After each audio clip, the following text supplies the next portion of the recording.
ஓம் ஸ்ரீ நம சிவாய சிவாய நமகா சிவிய சிவ சிவ சிவ. ஓம் நமோ நாரத நாராயணாய நமகா.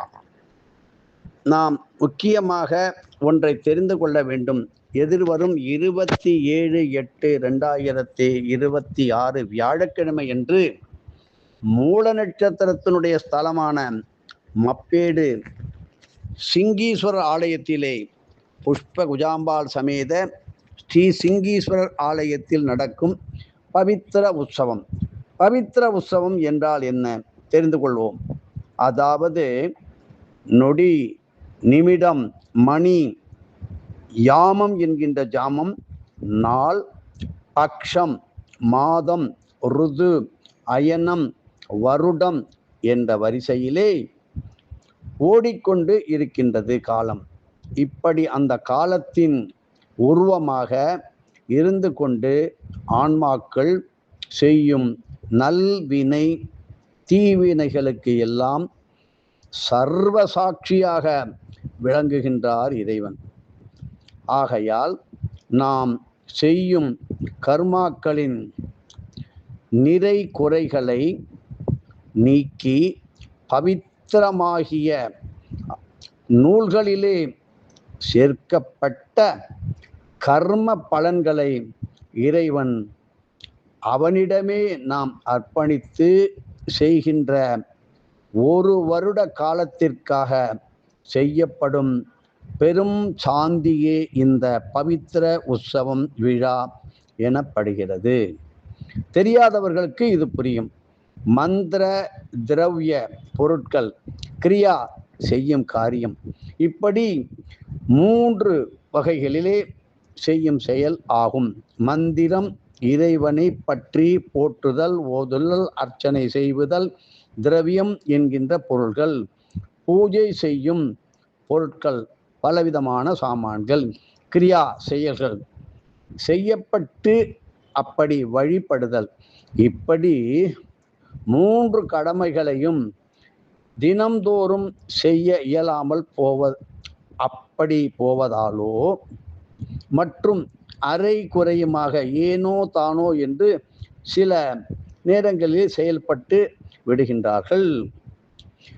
அப்படி செயல்படும் போது ஏற்படும் இந்த முக்கடமைகளையும் தினந்தோறும் செய்ய முடியாமல் இருக்க, அந்த மாதிரி இருக்க நேர்ந்தால் விட்டு போன தொட்டு போன குறை என்று சொல்கின்றோமே, அப்படி ஏற்படும் குறைகளையோ குற்றங்களையோ அதனால் ஏற்படும் தோஷங்கள் இவை நீங்குவதற்காக ஆண்டுதோறும் செய்யப்படுவதே இந்த பவித்திர உற்சவம், பவித்ரோற்சவம் சேர்ந்து சொல்வார்கள். ஆக பட்டு பருத்தி நூல்களில் செய்யப்பட்ட மாலைகளுக்கு பவித்திரம் பவித்திரம் என்று பெயர். அதாவது புனிதம் என்ற ஒரு பொருள்.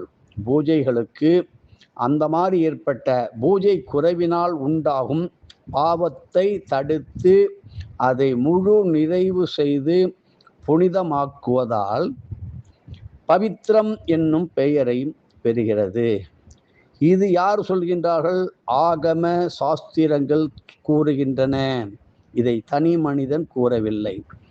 இதற்கு சிறப்பு வாய்ந்த ஒரு சிறிய கும்பாபிஷேகத்திற்கு இணையான ஈடு இணையான இந்த பவித்திர உற்சவ விழாவானது அந்த திருத்தொண்டை நம் நாட்டு சிவஸ்தலங்களிலே ஒன்றான மப்பேடு புஷ்ப குஜாம்பாள் சமேத ஸ்ரீ சிங்கீஸ்வரர் மூல நட்சத்திரத்தினுடைய மராமரம், ராமநாமத்திற்கு ஒப்பான மராமரமும் நவ வியாகிருத பண்டிதரான சதா சர்வகாலமும் பலிபீடத்திலே அமர்ந்து ராமநாமத்தை ஜெபிக்கும் ஆஞ்சநேயரும் இந்த திருக்கோயில் இருக்கின்றார்கள் என்பது எல்லோருக்கும் தெரியும். இப்படி ஸ்வஸ்திஷ்டி பாருங்க, பத்திரிகை எழுதும் போது எப்படி எழுதணும்? ஸ்வஸ்திஷ்டி நிகழும் பராபவ வருஷம் ஆவணி மாதம் 10ஆம் தேதி 27/8/2026. இப்படி நிகழ்ச்சி நிரலின் பத்திரிகையை உங்களுக்கு சேர்த்து அனுப்புகின்றோம். அப்படி நடைபெற இருப்பதால் பக்த கோடிகள் எல்லோரும் மூல நட்சத்திரம் அல்லாமல் நாம் மூல நட்சத்திரத்திலும் வாழ்ந்து கொண்டுதான் இருக்கின்றோம் என்பதை தெரிந்து கொள்ள வேண்டும். மூலத்தில் செய்கின்ற காரியம் பிரயாணங்கள் வெற்றிக்கு மேல் வெற்றி கிடைக்கும். மூலத்தை கொண்டாடுகின்றவராய் யாராலும் வெல்ல முடியாது. பல மகான்கள், வீர சிவாஜி மூல நட்சத்திரம், சத்ரபதி சிவாஜி மூல நட்சத்திரம். இப்படி சிங்கீஸ்வரனின் பேரொருளை பெற எல்லோரையும் உங்களை ஆலய நிர்வாகம் இறைவன் அழைக்கிறார் என்று வைத்துக் கொள்ளுங்கள். இதற்கு அனுமதி கொடுத்த அந்த அதிகாரியும் நாம் சொல்லித்தான் ஆக வேண்டியும். இப்பொழுது சிந்துமதி MABL செயல் அலுவலர் அவர் மூலமாக இந்த பத்திரிகை அவரது ஒப்புதலுடன் கொடுக்கப்பட்டுள்ளது.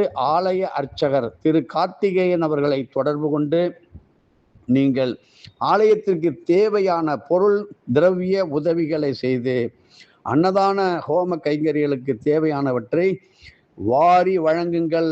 மூலத்தை விடாதீர்கள். இப்படி 24/8/2026 திங்கட்கிழமை மாலை 6 மணிக்கு ஆரம்பித்து வாஸ்து சாந்தி தொடர்ந்து பார்ப்போம். ஆவணி மாதம் 7ஆம் தேதி, ஆவணி 8ஆம் தேதி, ஆவணி 9ஆம் தேதி, ஆவணி 10ஆம் தேதி, 25, 26, 27ஆம் தேதி காலை 7:30 மணி முதல் 12:30 வரை 4வது காலையாக பூஜை. இப்படி மண்டலேஸ்வர பூஜை என்று சொல்வார்கள். அப்படிப்பட்ட விசேஷ திரவிய ஆகுதி சேர்த்து மகா பூர்ணாகுதி, மகா தீபாரதனை, யாத்ராதானம், கலச புறப்பாடு, ஸ்தபன கலச அபிஷேகம், இப்படி பவித்திர சமர்ப்பணம், மகா தீபாரதனை, சண்ட யாகம், சுவாமி ஆலய பிரதட்சிணம், மேலும் அற்புத சுவாமி பிரசாதமும் வழங்க இருக்கின்றார்கள். ஆகையினால் நேற்று மூல நட்சத்திரத்திலே வழிபட்டவர்கள் பல பேருக்கும் சொல்லுங்கள், ஒரு தடவை இந்த ஆலயத்திற்கு வந்து சென்றால் நம் வீட்டில் மூல நட்சத்திரத்திலே ஒரு நல்ல குழந்தை பிறக்க வேண்டும் என்று தெரிந்து கொள்ள வேண்டும். அப்படிப்பட்ட மூலத்தில் எல்லாவற்றிற்கும் நம்ம சொல்லுவோமே, ரூட் என்ன? மூலம். மூலம் இல்லை என்றால் சரஸ்வதியை ஆவாகனம் செய்ய முடியாது. நல்ல பிரயாணத்திலே வெற்றி வேண்டும், போற காரிய வெற்றியாகணும். வெளிநாடு போகிறோம், வேலையில் நிரந்தரமாக இருக்க வேண்டும், அதுக்கு மூலம்தான் முக்கியம். நிறைய பேர் மூலத்தில் பிறந்து வீணா போயிட்டாங்க சார். எங்கள் குடும்பத்தில் பொண்ணு மூலமாக பிறந்திருக்கு. தயவு செய்து சொல்லாதீர்கள். பெண் மூலம் ஆண் மூலம் என்று பிரிக்காதீர்கள். மூலத்தை பிரித்தே பார்க்கக்கூடாது. இறைவனே மூல நட்சத்திரத்தில் அவதாரம் செய்த சுயம்பு மூர்த்தி இங்கே வந்து பல இசைக்கலைஞர்களை அழைத்து வந்து இசை கச்சேரிகள், மேல தாள வாத்தியம், கஞ்சிரா, மிருதங்கம், தபேலா, ஹார்மோனியம், வயலின், பழைய காலத்து இசைக்கருவிகளை இசைத்து பம்பை, உடுக்கை இவர்களை முறையாக சிறப்பித்து அவர்களுக்கு தேவையான உதவிகளை செய்து அவர்களுக்கு மரியாதை கொடுத்து வந்தால் சங்கீதம், நாட்டியம், பரதக்கலை உலகம் புகழும் மகா கவியாக மாறுவதற்கு சிங்கீஸ்வரர் உங்களுக்கு உதவி செய்வார். ஆனால் இதை அனுபவித்தவர்களுக்குத்தான் தெரியும், ருசித்தவருக்குத்தான் தெரியும் இது என்ன சுவை என்று. ஆனால் இப்படிப்பட்ட பவித்திர உற்சவமானது சிவாலயத்தில் மட்டும் நடப்பது அல்ல. பெருமாள் ஆலயங்களிலும் விஷ்ணு ஆலயங்களிலும் அந்தந்த கோவில்களின் சாஸ்திர சம்பிரதாயங்களை ஒட்டி அமைகின்ற பவித்திர உற்சவம் இப்படித்தான்.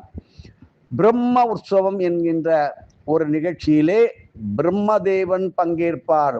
பிரம்மவிதாப்னோதி பரம் ததேஷா யுக்தாம் சத்யம் ஞானமலந்தம் பிரம்மா யோ வேத நிகிதம் குகாயாம் பரமேப்யோமன். பிரம்மா அங்கே இருந்து அந்த யாகத்தை நடத்துவதனால் அதுக்கு பிரம்மோற்சவம். சுத்தம் பண்ணுங்கிற செய்வதற்கு பவித்திர உற்சவம். அப்ப இறைவனுக்கு அந்த ஆலயத்தை சுத்தம் செய்யும் போது வேத மந்திரங்கள், ஹோம யாக இயக்கங்கள் செய்யப்படும் போது உங்களது பல கோடி கர்மாக்களும் எத்தனையோ வேண்டுதல் அப்படியே நின்று கொண்டே இருக்கும். அதுவும் அந்த பிரார்த்தனை எல்லாம் ஜெயிக்கும். பல கோடி கர்ம வினைகள், வியாதிகள் கவலைகள் அங்கே பஸ்பமாகிவிடும். இதை விட என்ன வேண்டும்? வாருங்கள், மப்பேடு சிவாலயத்திலே சுத புத்த மகரிஷி ஸ்தாபனம் செய்த பல ஆயிரம் ஆலமரங்கள் இன்றும் பல ஆயிரம் வருடங்களாக காத்து கொண்டிருக்கிறது. ஒவ்வொரு விழுதும் ஒரு மகானை குறிக்கும். சிங்கீஸ்வரர் ஆலயத்திலே அற்புதமான அலங்கார வகைக்கு தேவையான வாசனை உள்ள மலர்களை கொடுப்பது, அந்த நந்தவனத்தில் உள்ள பூக்களை பறித்து இறைநாமத்தை சொல்லி ஜெபிப்பது, வெற்றிலை மாலையில் ராமநாமத்தை எழுதுகின்றீர்கள். சந்தனத்தினுடைய ஒரு குழம்பு நாள் இது ராம ராம ராம என்று எழுதுகின்றோம். வெற்றிலையிலே 107வது மாலை வரியும் வெற்றிலை வரியும் பண்ணுங்க. 108 எழுதி விடுங்கள்.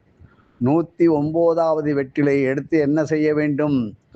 உங்களுடைய நியாயமான அத்தனை கோரிக்கைகளையும் ஏற்று அப்படியே அனுமாருக்கு சாத்தி விடுங்கள்.